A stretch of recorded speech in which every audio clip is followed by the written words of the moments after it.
What's going on, guys? Welcome to Arsenal Fan TV, and that really isn't the result we needed. Southampton 2, Arsenal 2, not the best performances from Arsenal, but at the end of the day I think it's a point gained rather than a point lost. Trying to look at this from the optimistic point of view, but I still think there are a lot of things that went wrong tonight, and I'm going to start that off with the team that went out there tonight. Podolski, how he didn't get in the starting 11 is beyond me. He had a great performance on Friday night against Coventry. This is the kind of game I think he would have relished. And for him not to start, and to bring him on in the 89th minute, it's just pretty ridiculous, in my opinion. I think we should have played Gibbs instead of Monreal. I don't think Monreal had his best game tonight. And the Arteta-Flamini pivot. Now, obviously, a lot of raised eyebrows over this one. Arteta and Flamini arguably played in our best performance of the season at home to Napoli when we beat them 2-0. But ever since then, I can't defend that partnership. I'm sorry, but I can't. It's too lackluster to be. There's something missing. When you've got a box-to-box midfielder like Ramsey or like Jackie Wilshere, you have that link up between defensive midfielders and the attacking prowess of the likes of Ozil and Cazorla. You lack that when you've got Arteta and Flamini playing, because they're not good at that kind of thing. They can't pass the ball forward like Jack or Ramsey can do. I mean, they can go on bursts of runs, which Arteta and Flamini lack. And that's not to say they're not good players, because they are very good at what they do, which is that defensive side of the midfield. But going forward, I know Arteta, when he originally came to the club, was more of an attacking player, but ever since we've integrated him more in that defensive role, he's kind of lost that now. And you know, I'm hearing that Ramsey is out for 4 to 6 weeks, which I can't tell you how much of a huge blow that is to the Arsenal. He's going to be so sorely missed. And you know, with Flamini getting this red card, I was going to talk about it a bit later in the video, but whilst I'm on it now, that is just idiotic stupidity from him. And a 2-foot challenge in the modern game for a player of his experience should know, plain and simple, you can't go in with 2 feet. And what does he do? Goes in with 2 feet. He is a very violent player, and it was so unnecessary when you look at it too. He could have just gone in with 1 foot. It's kind of typical Flamini in a way, and it's getting a bit of a liability at the moment. And you know, far be it from me to criticise Flamini, because I think he has been outstanding for us this season. But times like this, and how many times have we seen this season? And has he learned from it? No, he certainly hasn't, and it's going to continue happening. And it's just proven to be a problem. But I'll get into the performance now, and it was dire. That first half performance was abysmal from Arsenal. Worst half of a game that I have seen this season, probably. And yeah, we were punished. It was only a matter of time we were punished, because the number of times we gave the ball away in midfield. Cazorla for that first half was dreadful. So was Ozil.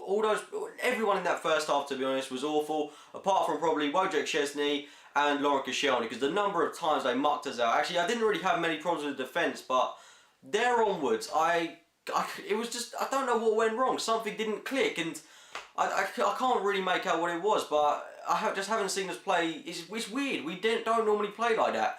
But at the end of the day, we were going to be punished. We were. It was a poorly defended free kick, a bit of a controversial free kick. In all honesty, not sure whether it should have been given, but we were punished. We probably deserved that at the time. And Southampton, they could have gone on and scored 2 or 3 more. Gallagher missed an absolutely open goal, and you know, the game could have been over before half time. But you know, lucky us, we went into half time only 1-0 down. We came out, showed a lot of character, and scored 2 goals in quick succession. Everyone changed their game. Cazorla was much better for me. Giroud was.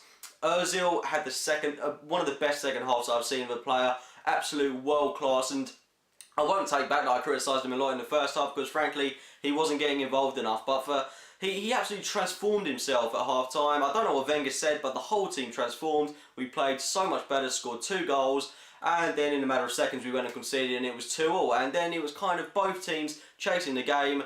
It looked like both sides were too afraid to attack, because they were too worried that they were going to concede. And you know, if we'd have lost this game, it would have been absolutely horrific. But thankfully, we didn't. It's not really, I don't know if we can think of this as a point game, because if you look at the teams we have to play in the coming weeks, Liverpool away, United at home, you know, we kind of really should have picked up the 3 points in this one. But I'm not going to, as good as Southampton were, we were dreadful for a majority of this game. And at times they were probably the better team. They dominated spells of the game. And it wasn't Arsenal today. It was extremely poor. And you know, we probably, I'm not going to say we're going to be top tomorrow, because City have a game against Spurs where they could collect points. Same goes for Chelsea at West Ham. and we could end up third tomorrow. But don't look at it as a bad thing, because we could quite easily get a good win against Crystal Palace. Chelsea and City play each other at the weekend, so if they get a draw, we're straight back on top. So there's not too much to worry about at the moment. It's just something that should have been a win. The only downside is the Aaron Ramsey news is absolutely devastating. I can't tell you how much we're going to miss him. He's been so crucial for us this season. For him to have a setback is, you know, it's beyond belief, and you kind of got to expect Jack Wilshere to step up to the plate. And to be fair to Jack, he really has been playing exceptionally well the past couple of games, and you got to hope that he's not out for too long. And of course, no Flamini now, so we are looking light in midfield, which is probably our strongest position at the start of the season. And we're kind of looking a bit light up top as well. So you know what time of the year it is. It's January. It's the transfer window. We're 3 days away from deadline day, so you've got to assume Wenger has something tucked up his sleeve, and God forbid if he doesn't, we are in a bit of trouble.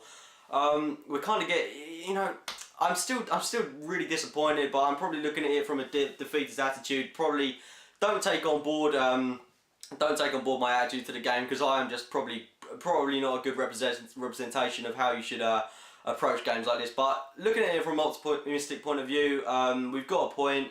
We can go top of the weekend if the results go in our favour. I'm going to stop rambling now, and if you have enjoyed the video, it'd be great if you click the like button. Subscribe for more videos, and as always, thank you for watching, guys.